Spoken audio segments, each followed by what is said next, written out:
Like this video to support. Join our YouTube family now and never miss out on epic content, entertainment, and surprises. Hit that subscribe button. Let's start. Spoiler alert. A group of college friends, including Haley, Grant, Paxton, Paige, Elise, Madeline, and Lucas, have rented out a mansion in the Catskills for Elise's birthday when the movie opens.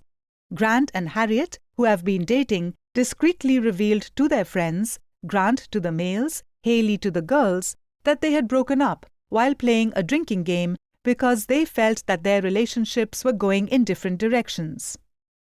When the friends run out of beer, they look for concealed alcohol throughout the house and eventually find a locked room.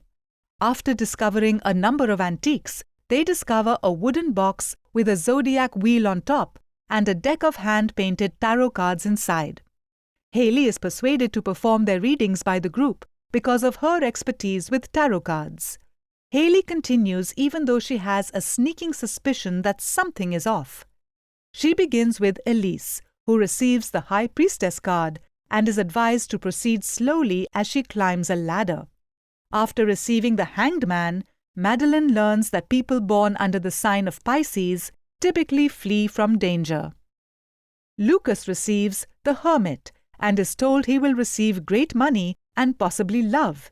He and Madeline are indicated to like each other, while Paige receives the Magician and is informed a change is coming in her future.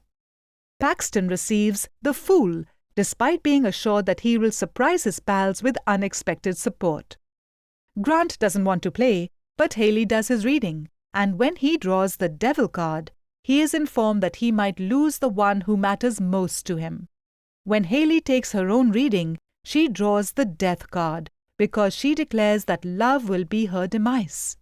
A short while later, a sequence of pictures depicts the reawakening of some sort of ancient evil. After leaving the mansion, the group heads back to their college.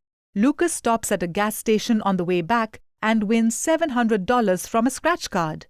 Elise and Paige, who are dating, converse on the phone after getting home. And then Elise hears strange noises coming from her attic. She investigates after realizing that the ladder has fallen. When Elise glances down, she notices a shadow shifting, and when she looks back up, she notices that there are candles lighting all around.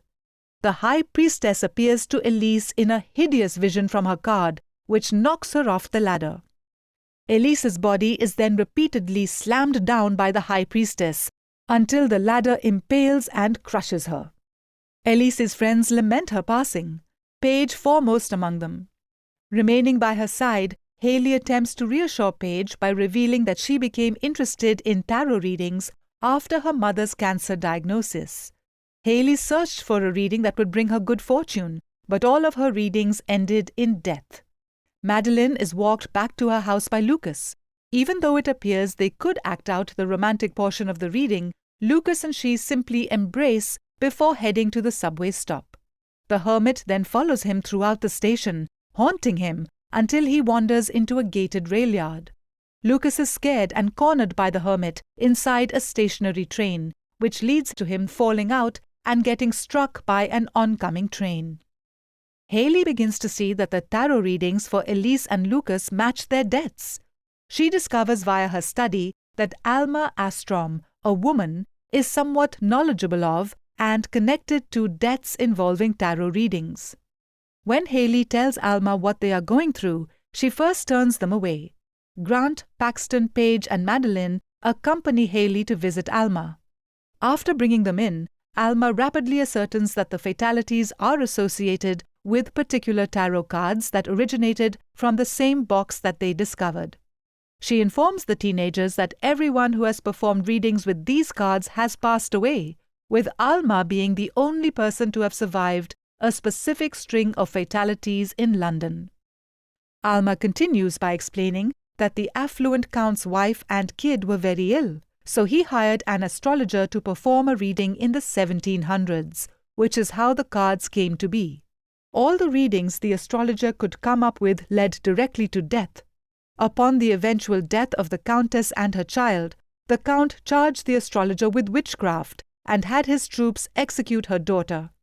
The astrologer, consumed by fury and sadness, cursed the cards and killed herself, blinding her soul to them while interpreting the Count and his men's fortunes. They died horribly as a result of this. Alma advises the teenagers to locate the deck and demolish it. In order to find their way back and demolish the deck, Paige rebooks the home. The teenagers begin to worry about who might be next as they travel there. As they cross a bridge, Grant's vehicle starts to slow down and eventually shuts off. Then Madeline notices a picture of a hangman emerging on the cloudy window and knows she's next. Although she was told in her reading that she and similar people usually flee from danger, the other suggested doing the exact opposite in order to save their lives. Nevertheless, Madeline exits the vehicle and Haley pursues her. Paige, Paxton and Grant escape the vehicle as another spirit begins to assault. Madeline flees until she is practically hanging in front of her pals when the hanged man lowers his noose and grabs her by the neck. Paxton leaves them and returns to university, but Haley, Grant and Paige decide to return to the estate. There, the fool follows him, chuckling hysterically as he chases him into the building. As the mask of the fool shifts in expression, Paxton enters an elevator. The fool enters the elevator and seems to take a swing at Paxton. After returning to the mansion, the other three discover the deck. The cards do not burn when they toss it into the fireplace. Alma shows up to assist and join them. Alma tries to make contact with the astrologer's ghost during their attempted seance. As a result, the astrologer draws the Six of Swords card and performs Alma's reading. After being drawn into the shadows, Alma reappears dead and carrying 6 swords on her back. Paige separates from the group and is pursued by the magician, while Haley and Grant flee. She ends herself in an audience where the magician unintentionally utilizes her as his helper. After becoming stuck in a box, Paige gets sawed in half. While they wait for their assailants to find them, Haley and Grant hide. She reveals to him that she did a reading before they started dating, which predicted their relationship wouldn't last, but she disregarded it. She received the same response from another reading she did before they split up. As death stalks Haley, the devil soon appears to drag Grant through a window. When Haley gets to the deck, she determines that the astrologer's reading is the only way